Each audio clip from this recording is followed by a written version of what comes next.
Hello दोस्तों, good evening. आप सब कैसे हो? आई होप आप सब बहुत ही अच्छे होंगे। तो दोस्तों, एमएड एंट्रेंस एग्ज़ाम के सीरीज में आज हम लोग असेसमेंट ऑफ लर्निंग, आपका बीएड में एक सब्जेक्ट होता है जिसका एक टॉपिक पढ़ने वाले हैं। उस टॉपिक का नाम है असेसमेंट रिपोर्ट। हिंदी में हम इसको कहते हैं आकलन प्रतिवेदन। क्या कहते हैं? आकलन प्रतिवेदन। प्रतिवेदन मतलब रिपोर्ट होता है, ठीक ना? तो DDU, GU, LU, MJ, PRU, CCSU और जो भी यूनिवर्सिटी बचे हैं जिनका अभी एमएड का एंट्रेंस एग्ज़ाम नहीं हुआ है, तो सबके लिए ये टॉपिक मस्ट है। यहाँ से एक क्वेश्चन पूछा जाता है एमएड के एंट्रेंस एग्ज़ाम में, तो आप लोग ध्यान से इसे देखिए, ठीक ना? असेसमेंट ऑफ लर्निंग आप लोगों ने पढ़ा होगा बीएड के दौरान, तो उससे आपका 3 से 4 क्वेश्चन एग्ज़ाम में आते हैं, ठीक ना? तो जो इम्पोर्टेंट टॉपिक हैं मैं उनको कवर करा देता हूँ, ठीक ना? तो प्रतिवेदन को रिपोर्ट इंग्लिश में बोला जाता है, ठीक ना? तो हम यहाँ बात कर रहे हैं असेसमेंट रिपोर्ट यानी आकलन के प्रतिवेदन की। आकलन क्या होता है? मतलब हम किसी चीज़ को देखते हैं, उसका ऑब्जर्वेशन करते हैं और उससे जो हमको रिज़ल्ट मिलता है, हम जो जानकारी अपने पास एकत्रित कर पाते हैं, उसको हम बोलते हैं आकलन, ठीक ना? और प्रतिवेदन क्या है? हमने किसी चीज़ का आकलन किया। मान लीजिए कोई वस्तु रखी है, ठीक ना? एक वस्तु रखी है और उसको हमने देखा और उस वस्तु के बारे में हमको पता चला कि ये वस्तु क्या है? चॉक है, ठीक ना? लिखने वाला चॉक है, ठीक ना? तो इसको हमने कहीं पे डेटा के रूप में लिख लिया, तो वो क्या होगा? वो हमारा एक रिपोर्ट हो जाएगा, ठीक ना? कि हमने कहीं पे लिख के उस डेटा को संकलित करके रखा हुआ है। तो हम देखते हैं प्रतिवेदन का अर्थ। प्रतिवेदन हम इसको शिक्षा के संदर्भ में पढ़ेंगे, ठीक ना? एजुकेशन के रेफरेंस में हम इसको पढ़ेंगे क्योंकि जो आपका एमएड है वो एजुकेशन ही है, ठीक ना? डिपार्टमेंट ऑफ एजुकेशन में आता है। तो जो प्रतिवेदन है वो विद्यार्थियों की दक्षता की सूचना होता है, ठीक ना? कि विद्यार्थी कितना दक्ष है। दक्ष का मतलब स्किल्ड है, उसके पास कितना स्किल है। वो जो चीज़ सीखने के लिए विद्यालय में आया है, उसमें वो कितना अचीवमेंट प्राप्त कर लिया है, उसकी सूचना होता है प्रतिवेदन, रिपोर्ट, ठीक ना? और ये जो रिपोर्ट होता है वो सत्य यानी कि सही होता है, न्याय संगत होता है यानी उसमें कोई भेदभाव नहीं होता है। विद्यार्थी को जिस स्थिति में शिक्षक देखता है, जैसे उसका अवलोकन करता है, अधिगम की प्रक्रिया के दौरान जिस प्रकार का उसका आकलन होता है, ठीक उसी प्रकार से रिपोर्ट में वो लिखता है, ठीक ना? जैसे कि एग्जाम्पल में आप ले सकते हैं कि विद्यार्थी खेल रहा था, ठीक ना? को करिकुलर एक्टिविटीज़ की ये रिपोर्ट है, खेल रहा था और खेलते समय उसने क्या किया कि अपने जो साथी विद्यार्थी थे उनके साथ उसने चीट की। चीट मतलब आप समझते होंगे, धोखा किया और खेल में जीत गया। तो शिक्षक उसकी प्रतिक्रिया को नोट करेगा कि इसका स्वभाव सही नहीं है, इसे जो वैल्यू हैं सिखाने होंगे। तो जो चीज़ जैसा देखा गया है रिपोर्ट को वैसा ही लिखा जाता है। जैसे बच्चा होमवर्क नहीं करके रोज़ आ रहा है, तो उसमें ये नहीं लिखा जाएगा कि होमवर्क कर रहा है, होमवर्क नहीं कर रहा है तो नहीं ही कर रहा है, ठीक ना? तो ये जो रिपोर्ट होता है न्याय संगत होता है, पर्याप्त होता है, मतलब बच्चे का ऑल ओवर एस्पेक्ट उसमें वर्णन किया जाता है कि बच्चा पढ़ने में कैसा है, बच्चा होमवर्क पूरा कर रहा है कि नहीं कर रहा है, को करिकुलर एक्टिविटीज़ में उसकी क्या एक्टिविटी हैं, ठीक ना? वो पार्टिसिपेट कर रहा है कि नहीं कर रहा है, उसके स्किल्स कैसे हैं, ठीक ना? ये सारी चीज़ें उसमें रिपोर्ट में इंक्लूड होती है। तथा संदर्भात्मक सूचना मतलब एजुकेशन के संदर्भ में हम बात कर रहे हैं, तो एजुकेशन के संदर्भ के अनुसार सारी रिपोर्ट को हम तैयार करते हैं, ठीक ना? तो ये चीज़ हम लोग पहला पॉइंट समझ लिए। दूसरा पॉइंट क्या है? जो प्रतिवेदन होता है वो विद्यार्थी के निष्पादन के स्तर की प्रोफाइल प्रदान करता है। निष्पादन के स्तर का तात्पर्य है कि विद्यार्थी में सुधार किस स्तर का हुआ है। हम बच्चे को स्कूल में क्यों डालते हैं? हम बच्चे को स्कूल में इसीलिए डालते हैं कि उसके अंदर इम्प्रूवमेंट आए, उसके अंदर सुधार आए, परिवर्तन आए, चेंजेस आए, उसका डेवलपमेंट हो। तो उसका कितना डेवलपमेंट हुआ है, उसका कितना सुधार हुआ है, उसके अंदर कितना स्किल्ड आया है, उसकी प्रोफ़ाइल प्रदान करता है। प्रोफ़ाइल मतलब आप समझ सकते हैं, आपकी फ़ेसबुक प्रोफ़ाइल होती है, आपकी ट्विटर प्रोफ़ाइल होती है, आपकी इंस्टाग्राम प्रोफ़ाइल होती है, उसपे क्या होता है, आपका डेटा होता है, ठीक ना? आप कहाँ-कहाँ विज़िट कर रहे हो, आपको क्या लाइक है, आप क्या अनलाइक करते हो, आपका बायो होता है। तो यानी कि एक कुल मिला के आपका इन्फॉर्मेशन होता है। तो जो प्रतिवेदन है एक प्रकार का प्रोफ़ाइल है, और किस चीज़ की प्रोफ़ाइल है कि विद्यार्थियों में कितना चेंजेस हुआ है, ठीक ना? अभिभावकों को सूचना प्रदान करता है प्रतिवेदन कि आपके बच्चे की क्या एक्टिविटीज़ है, और आपका बच्चा कैसी गतिविधियाँ विद्यालय में संचालित कर रहा है, अधिगम प्रक्रिया में उसका कितना भूमिका है, क्या वो अधिगम प्रक्रिया में सक्रिय है कि नहीं है, वो लर्निंग का जो प्रोसेस है उसमें पार्टिसिपेट कर पा रहा है कि नहीं कर पा रहा है, वो लर्निंग के कितने स्तरों को क्रॉस कर चुका है, यानी मेमोरी लेवल और अंडरस्टैंडिंग लेवल, रिफ्लेक्टिव लेवल, ये सब, ठीक ना?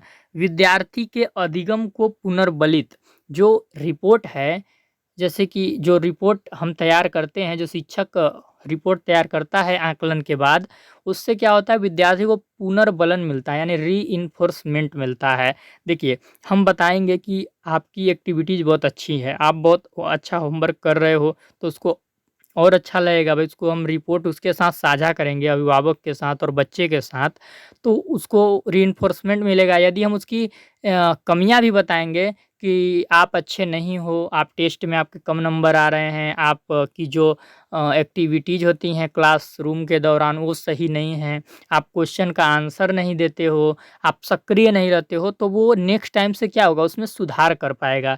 तो ये दोनों तरीके से क्या होता है, विद्यार्थी को रीइंफोर्समेंट देने का काम करता है, ठीक ना?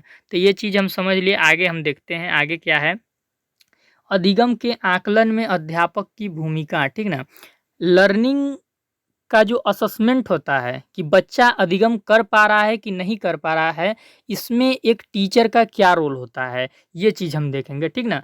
एक अध्यापक यानी एक शिक्षक, एक टीचर, ये कैसे आकलन करेगा, यानी कैसे असेसमेंट करेगा कि अधिगम विद्यार्थी को हो रहा है या नहीं, यानी लर्निंग स्टूडेंट को हो रहा है कि नहीं, बच्चा सीख रहा है कि नहीं सीख रहा है, ये कैसे आकलन करेगा, कैसे असेसमेंट करेगा टीचर, ये चीज़ देखने के लिए टीचर क्या करता है, उसकी हम भूमिका देखेंगे, उसका रोल देखेंगे, ठीक ना?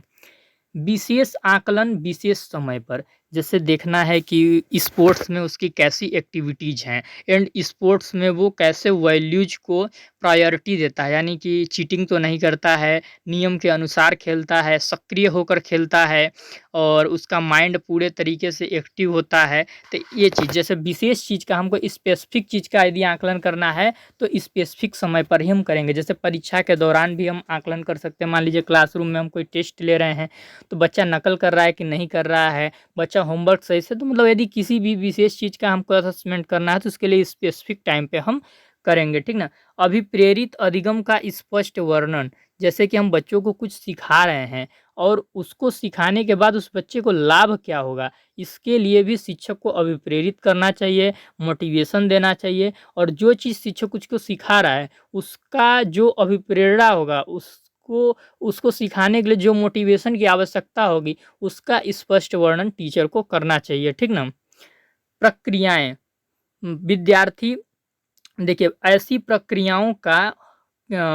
प्रक्रियाओं को उत्पन्न करना चाहिए, मतलब ऐसा सिचुएशन उत्पन्न करना चाहिए कि जो स्टूडेंट है, वो ऐसी प्रक्रियाओं को करे जिससे उसका कैपेबिलिटी दिख सके, सामर्थ्य दिख सके, उसका कौशल दिख सके, उसका स्किल्ड दिख सके। इस हिसाब से भी टीचर असेसमेंट कर सकता है। निर्णय लेने के लिए सार्वजनिक और रक्षात्मक संदर्भ बिंदु, क्लासरूम में वो ऐसे रेफरेंस पॉइंट, यानी ऐसे बिंदुओं पर चर्चा करे जिससे जो बच्चा है वो निर्णय लेने में उसके अंदर क्षमता का विकास हो, और खुद आत्मनिर्भर बनने के लिए भी, सेल्फ डिपेंडेंट बनने के लिए उसके अंदर डेवलपमेंट हो सके, ठीक ना?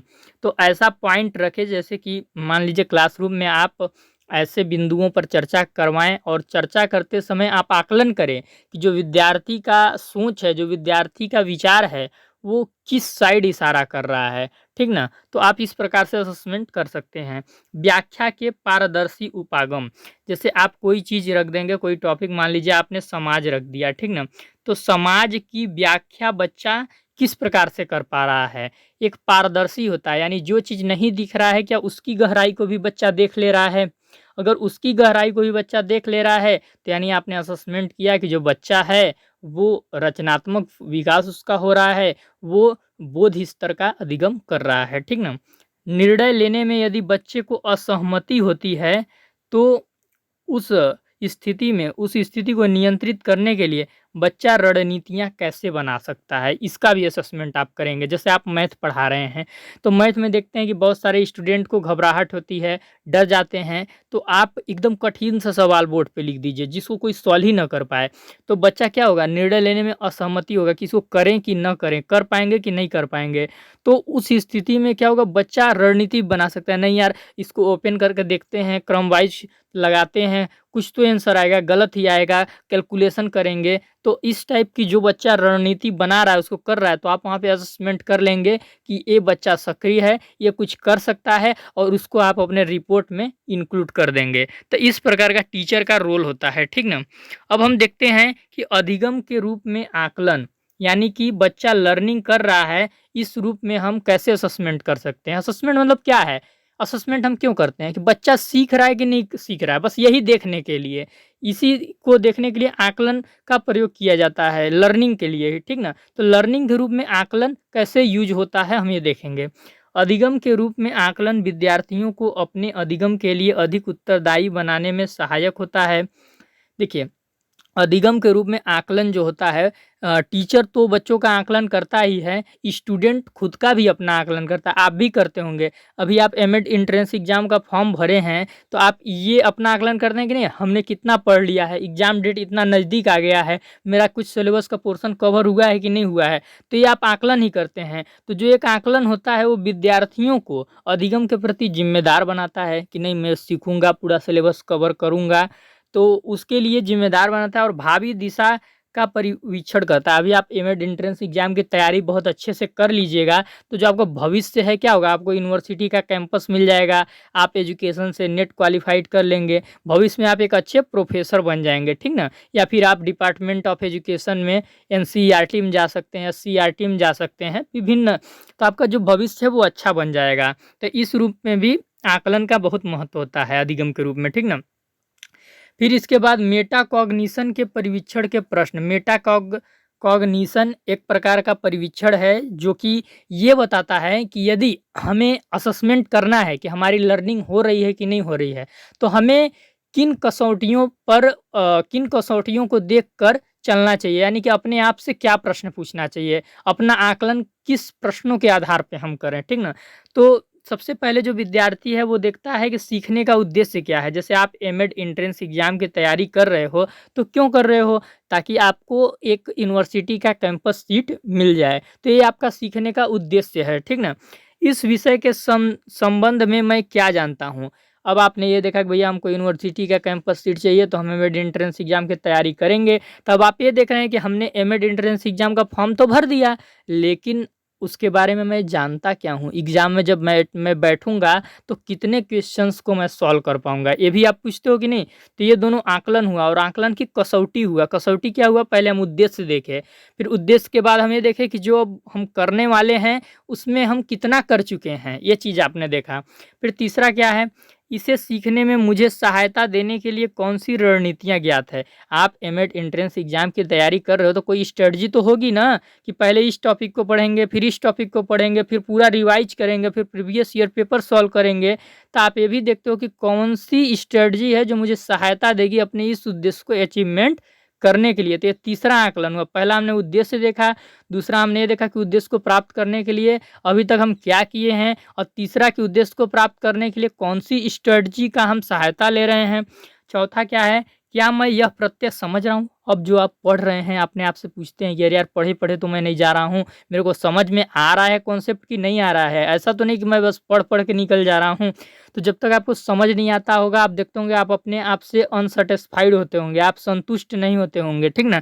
तो ये 4 कसौटियाँ आपने देखा जिसके आधार पर आप अपना आकलन करते हैं, ठीक ना? फिर आगे भी हम देख लेते हैं। मुझे अपने कार्य को सुधारने के लिए कौन-सी कसौटियाँ हैं? जैसे मान लीजिए कि अब आप अपने एमएड एंट्रेंस एग्ज़ाम की तैयारी कर रहे हैं, अच्छे से नहीं कर पा रहे हैं, कुछ गलतियाँ हो रही हैं, जैसे कि आप रोज़ आधा घंटा खाली पढ़ रहे हैं, तो क्या आधा घंटा से निकल पाएगा? कम से कम आपको 3 घंटे रोज़ पढ़ना होगा। तो आप ये सोचेंगे कि नहीं यार आधा घंटा छोड़ के अब मुझे 3 घंटे रोज़ पढ़ना होगा और जो चीज़ ज़रूरी है, जो हमारा सिलेबस है, उसी को पढ़ेंगे। तो जो सुधार की आवश्यकता होती है, आकलन के द्वारा ही आप सुधार भी कर पाते हो। अपने आप को देखोगे तब तो आप सुधार करोगे। फिर 6वां क्या है, क्या मैंने वे लक्ष्य प्राप्त कर लिए हैं जो मैंने अपने लिए निर्धारित किए थे? अब आपका एग्ज़ाम कल है समझ लीजिए, तो आप यही पूछेंगे कि क्या सिलेबस जितना था मैंने पूरा पढ़ लिया है कि नहीं पढ़ लिया है? आप ये ज़रूर पूछेंगे। तो ये सब कसौटी होता है असेसमेंट करने के लिए कि स्टूडेंट अपना असेसमेंट कैसे करे, उसके लिए ये सब कसौटी है, ठीक ना? फिर इसके बाद हम क्या देखेंगे? हम इसके बाद देखते हैं reflection by teacher. Reflection by teacher मतलब अध्यापक द्वारा परावर्तन। परावर्तन आपने पढ़ा होगा फिजिक्स में या फिर विज्ञान में, क्या पढ़ा होगा कि प्रकाश की किरण होती हैं जो ये जिस माध्यम से जाती हैं उसी माध्यम से फिर लौट भी जाती हैं, ठीक ना? उसे हम परावर्तन करते हैं। तो यानी कि एक बार गई और फिर लौट गई, यानी कि उस विषय में उसको गहरा जानकारी हुआ, ठीक ना? क्योंकि उसी रास्ते से आप जाएँगे और उसी रास्ते से आप वापस भी चले आ जाएँगे, तो उस रास्ते का आपको अच्छा खासा जानकारी होगा कि नहीं होगा? होगा ना? तो ठीक इसी प्रकार इसी संदर्भ में हम इसको भी लेंगे कि अध्यापक द्वारा परावर्तन क्या होता है? जैसे देखिए जो टीचर है, वो स्टूडेंट का असेसमेंट किया, क्लासरूम के दौरान किया, को-करिकुलर एक्टिविटीज़ के दौरान किया या कहीं पे भी किया, तो बस वो असेसमेंट करने के बाद बैठ तो नहीं जाएगा, उसको डेटा के रूप में संरक्षित करेगा, अपनी डायरी में लिखेगा या पोर्टफोलियो होता है, एक कंप्यूटर में फ़ोल्डर होता है स्टूडेंट के नाम का, तो उसमें उसका डेटा संकलित करेगा, उसपे विचार भी करेगा कि इसका समाधान कैसे हो सकता है और स्टूडेंट पे मान लीजिए कोई समस्या आकलन के दौरान दिखी, तो वो समस्या दोबारा न हो, इसके लिए भी सोचेगा। तो आइए हम रिफ्लेक्शन बाय टीचर का हम आगे अर्थ जानते हैं। टीचर जब विद्यार्थियों का आकलन करता है और फिर उसके बेस पर जब उसे फॉर्मेटिव फॉर्म देता है, यानी हमने स्टूडेंट का असेसमेंट किया, असेसमेंट के दौरान जो चीज़ें हमको दिखी कि बच्चा होमवर्क पूरा नहीं कर रहा है या इस विषय में पढ़ने में इसका रुचि ही नहीं हो रहा है, तो उसको हम क्या करेंगे, फॉर्मेटिव फॉर्म देंगे। यानी कहीं पे उसको हम लिखेंगे कि इस बच्चे का एक कमी है या इस बच्चे का ये अच्छाई है, उसको हम नोट करेंगे, ठीक ना? और ये नोट बहुत ही माध्यम से होता है, पोर्टफोलियो होता है, एनोक्डेटल रिकॉर्ड्स होता है, ये सब मैं बताऊँगा आपको जब मैं पढ़ाने लगूँगा असेसमेंट की मेथड, ठीक ना? या टेक्निक्स में, ठीक है? तो फॉर्मेटिव फॉर्म देता है, वह उसका इंटरप्रिटेशन करता है।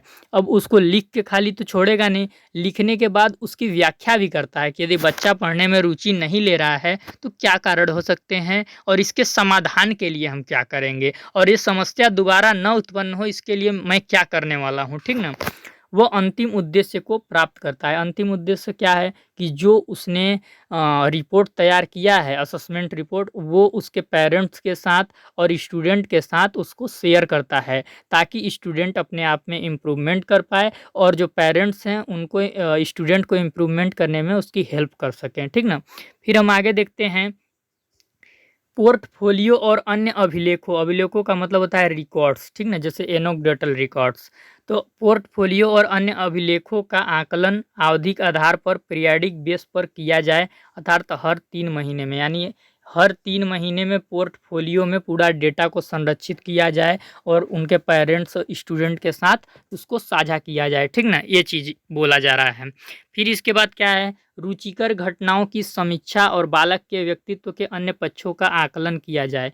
बच्चों में कोई अलग स्पेसिफिक चीज़ दिख रही है तो उसकी समीक्षा की जाए, यानी कि उस पे विचार किया जाए और बालक का जो पर्सनालिटी है उसके ऑल ओवर एस्पेक्ट को देखकर उसका आकलन किया जाए कि बच्चा असेंबली में जा रहा है कि नहीं, प्रेयर के दौरान उसकी क्या एक्टिविटीज़ है, ठीक ना? वो एडमिनिस्ट्रेशन भवन में जा रहा है तो वहाँ पे वो कैसे काम करता है, ठीक ना। एग्ज़ाम के दौरान उसकी क्या एक्टिविटीज़ है, क्लासरूम में वो कैसे क्वेश्चन का आंसर देता है और टीचर से क्वेश्चन पूछ पाता है कि नहीं पूछ पाता, उसकी इंटरेक्शन कैसी है, वो सीट अरेंजमेंट कैसी है, आगे बैठता है पीछे बैठता है, ये सारी चीज़ें, ठीक ना। इसकी तुलना पूर्व के रिकॉर्ड से की जाए। जैसे कि मान लीजिए आपने 3 महीने में एक रिकॉर्ड बनाया, ठीक ना?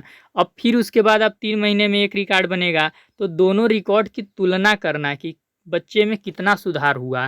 पहले बच्चा कैसे था और अभी बच्चा कैसे है, ये चीज़, ठीक ना? फिर इसके बाद ध्यान रखा जाए कि वही समस्या पुनः न उठे। जो असेसमेंट के दौरान हमने बच्चे में प्रॉब्लम देखा, अब हमें मतलब रिपोर्ट के बाद क्या होना चाहिए कि वो प्रॉब्लम न उठे, हमें ये चीज़ का ध्यान रखना चाहिए। समस्याएँ और कठिनाई को किस प्रकार सुलझाया गया है, ये भी चीज़ देखना है कि जैसे बच्चा पढ़ने में रुचि नहीं ले रहा है, तो इस चीज़ का सॉल्यूशन किस प्रकार से किया गया है। अगर अच्छे प्रकार से सुलझाया गया होगा, तो समस्या दोबारा उत्पन्न नहीं होगा, ठीक ना? ये चीज़ हम देखेंगे।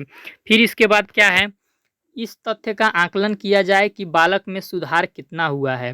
अब देखिए, असेसमेंट हमने किया, हमने रिपोर्ट तैयार किया, हमने रिपोर्ट को शेयर भी किया स्टूडेंट से, स्टूडेंट के पेरेंट्स से। अब उसके 3 महीने बाद हम एक नया रिपोर्ट तैयार करेंगे और उस रिपोर्ट में हम देखेंगे कि उसमें कितना सुधार हुआ पहले की अपेक्षा, ठीक ना?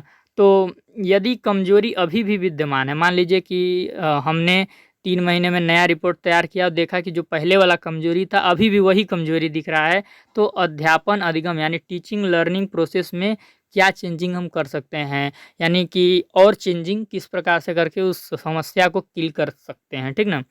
फिर इसके बाद क्या है, अध्यापक का जो परावर्तन है, ठीक ना?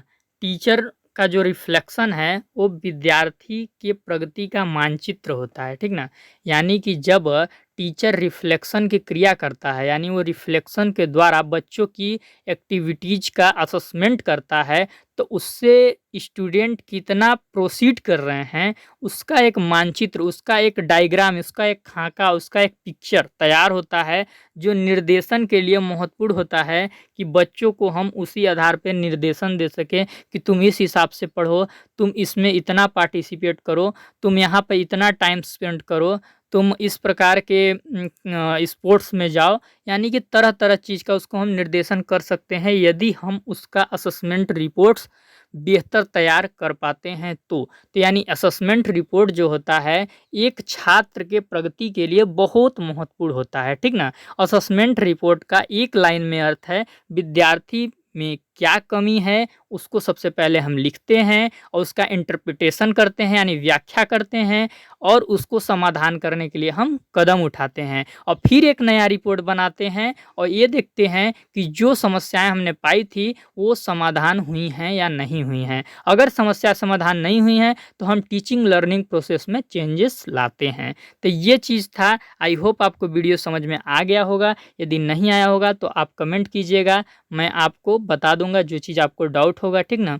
तो आप लोग चैनल पे यदि नए होंगे तो प्लीज़ चैनल को सब्सक्राइब कर लीजिएगा, बेल आइकन को प्रेस कर लीजिएगा। वीडियो के डिस्क्रिप्शन में टेलीग्राम चैनल का लिंक होगा, तो प्लीज़ टेलीग्राम चैनल को सब्सक्राइब कर लीजिएगा। वहाँ पर जो ज़रूरी पीडीएफ होती हैं, मैं आपको प्रोवाइड करा देता हूँ। तो वीडियो को देखने के लिए बहुत बहुत धन्यवाद दोस्तों।